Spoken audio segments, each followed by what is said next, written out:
Fala galera, mais um vídeo aqui pro canal. Tô gravando aqui tarde, que eu fiquei de assistir as coletivas, né, rever os lances do jogo. Mais uma derrota do Vasco, agora pro Juventude.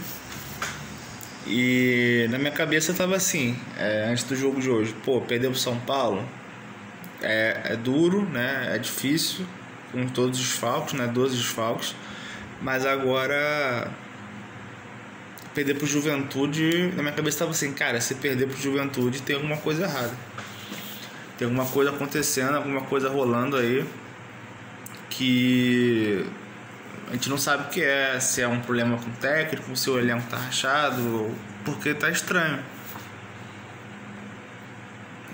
Não sei se tem a ver com a partida do São Paulo ou se tem a ver com a do Botafogo, né, da maneira que foi. Não sei se os jogadores estão irritados com outros jogadores que não estão rendendo, que tem entrado, se estão irritados com as mudanças do Diniz, as substituições e tudo mais. Mas tá estranho e assim, só o Vasco para conseguir vir de 4 vitórias seguidas e agora perder 3 em uma semana e entrar numa crise assim. Impressionante como conseguem fazer isso em tão pouco tempo. O time que estava em 12 jogos venceu 7, agora perde 3 seguidas no campeonato, né? 3 jogos no Rio de Janeiro, 2 em casa. É difícil explicar as coisas que acontecem, porque vou até botar no título de novo do vídeo, mas é cansativo falar de erros individuais desse time do Vasco. É bem cansativo, para falar a verdade. Impressionante como esse time tem a capacidade. Eu acho que assim, erros não forçados, eu acho que o Vasco deve ser o primeiro do campeonato. Em relação a qualquer outro, porque, cara, você está jogando contra o antepenúltimo colocado do brasileiro e o time começa ok, né? Tem alguns bons ataques, né? Consegue explorar as laterais, né? Os alas que não estavam voltando, o Juventude com 3 zagueiros, que parece que o Vasco tem dificuldade em algum momento da partida, né? Se não faz o gol rápido, mas o Vasco conseguia meter essa bola longa por trás dos alas e acontecia, os zagueiros tinham que sair para cobrir e aí a área ficava com menos um jogador, né? Contra o São Paulo, o Vasco não teve essa facilidade dessa bola descoberta ali, né, entre o terceiro o zagueiro, né, pelo lado e o ala. Então ficou difícil. Então chegava ali na intermediária, o Vasco cruzava. Hoje o Vasco conseguiu chegar ali de fundo em alguns momentos e foi por onde saiu o gol do Ryan. E aí o Vasco ainda consegue ter alguns ataques, né, até tomar um gol num lance ridículo, bizarro do Cuesta, que assim, a bola vai pro Talhari e tem 3 caras cercando ele, né, depois de ficar só o Cuesta praticamente, e o Cuesta deixa o cara cruzar. De fato, o cara, pela força que o cara cruzou, ele estava querendo um escanteio, mas você não pode nunca achar que aquela bola dentro da área não vai dar em nada, né? Se nem pelado a gente faz isso, cara. Entendeu? E aí acertou o cruzamento, o cara tava lá pra fazer o gol.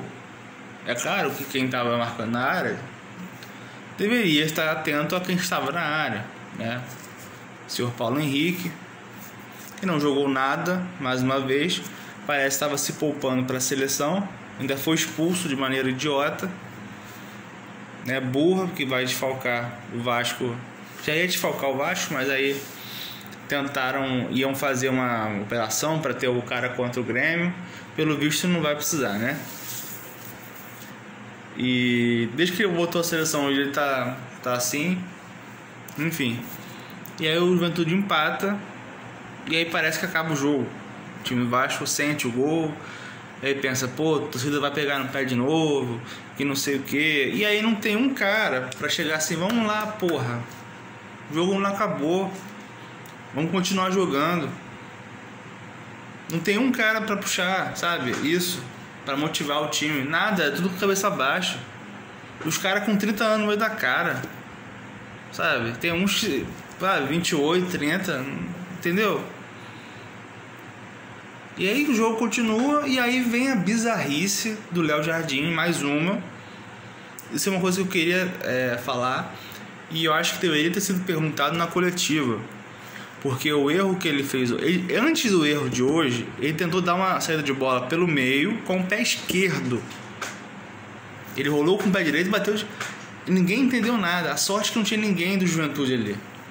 Ele já estava doido para fazer uma cagada. E aí, assim como o jogo do Ceará, que ele deu a bola nas costas, nas costas não, na fogueira com o Matheus Cocão, ele fez a mesma coisa com o Nuno. E aí o que acontece? Saiu o gol. E ele fica putinho, chutando a bola como se fosse o erro do outro. Mas ele não se toca, porque ele com a bola na mão, não é nem com o pé, ele com a bola na mão, ele com outras opções do lado, e mesmo assim, se ele tivesse só essa opção, era para quebrar essa bola para frente. Não era para dar ali no meio.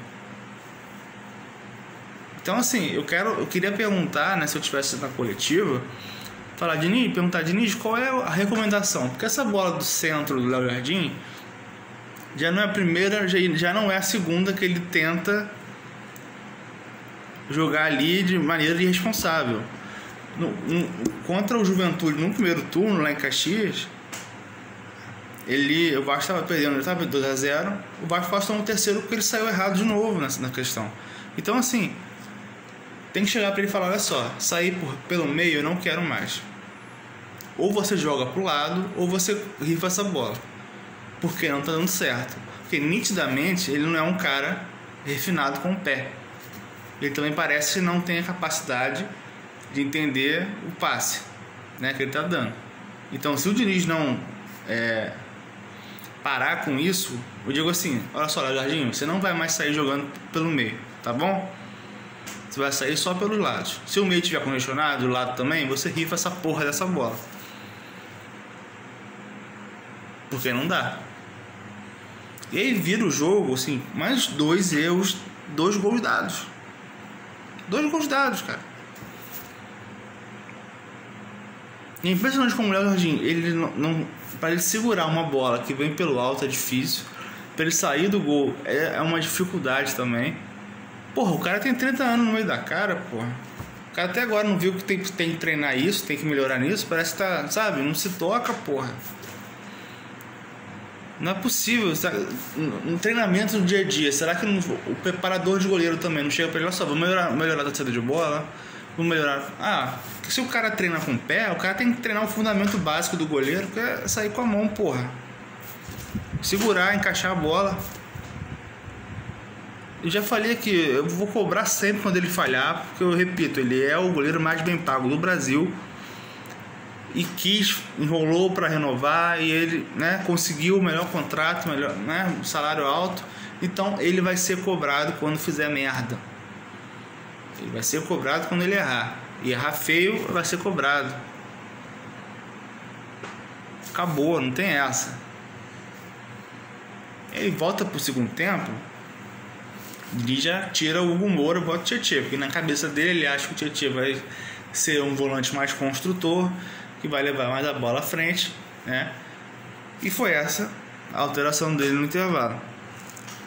Sinceramente, se fosse o Hugo Moura ali, tivesse mantido, não sei nem, sabe, se ia mudar alguma coisa. Agora, o Vasco piorou no segundo tempo. Quero dizer assim, o Vasco não criou nada no segundo tempo. O Vasco não finalizou. Teve um chute do Nuno com 1 minuto e mais nada. O Vasco só rodava a bola pro lado, só tocava, sabe?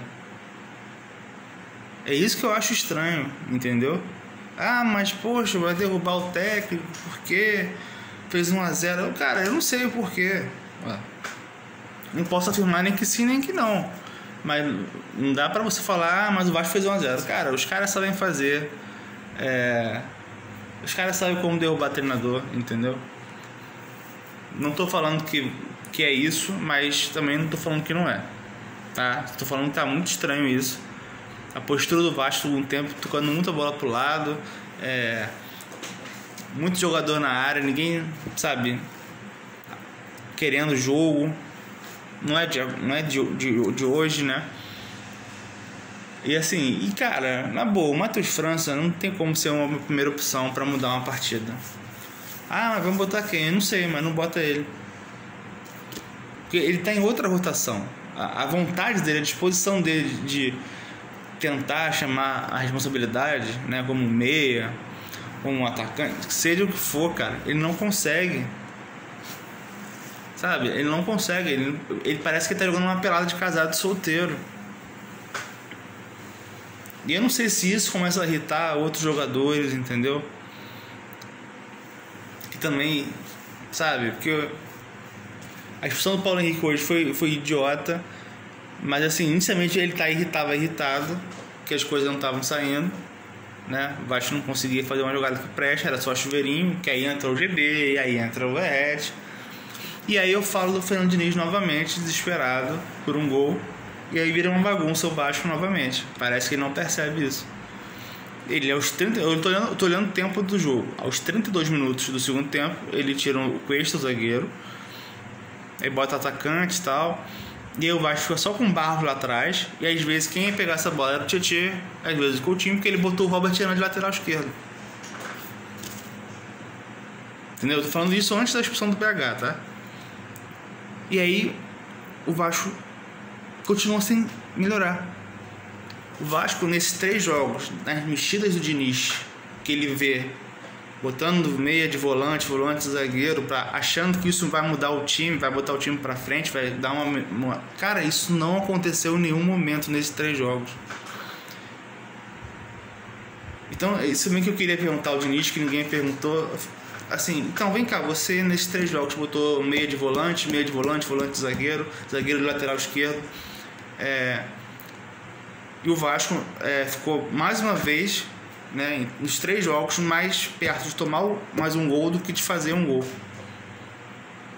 A minha pergunta para você você ainda vai insistir nisso? Você ainda acha que isso vai dar certo em algum momento? Porque não está dando certo. Em nenhum momento o Vasco ameaçou empatar com o Juventude com essas mudanças. Então assim, o que adianta você botar o time todo desorganizado para tomar mais um gol aos 42, né? Já estava com 1 a menos. Você não vai ajudar em nada. Porque assim, nenhum time faz isso. Se o Palmeiras está perdendo o jogo, eles não desfazem dos zagueiros. No máximo, ele tira um volante, deixa só um ali. O Abel faz isso, deixa o Andrés Pereira, bota mais gente ali na frente. Só que os caras correm, entendeu? Os caras são diferentes. O Flamengo não faz isso, né? Não tira zagueiro, entendeu? Não tira. Cruzeiro não faz isso, mas ele quer fazer isso. Com o Vasco tem time de jogadores limitados. E não adianta, cara. Não adianta. Pra que fazer isso, sabe? Hoje, com 25 minutos de jogo do segundo tempo, eu tava querendo só um empate, uma bolinha ali na área e acabou. Porque eu tava vendo que não ia sair nada. Como não saiu. O time tomou 8 gols em 3 jogos. O time tava 3 jogos sem sofrer gols. Tomou 8 em 3. O saldo, que era de 6, passou para 1. Então assim, vai ter data FIFA aí? Vai arrumar? Difícil. E outra coisa, vai ter desfalque. Paulo Henrique é desfalque, o Puma é desfalque da seleção. Não vai chegar a tempo, eu acho. O Cuesta também foi convocado. O Andrés Gomes. Se esses caras jogarem, sei lá, um tempo inteiro, ele não vai, sabe? Não vai pra jogar. Então assim, ainda dá pro G8 que o São Paulo perdeu, mas do jeito que tá, acho que o time tá nem um pouco animado.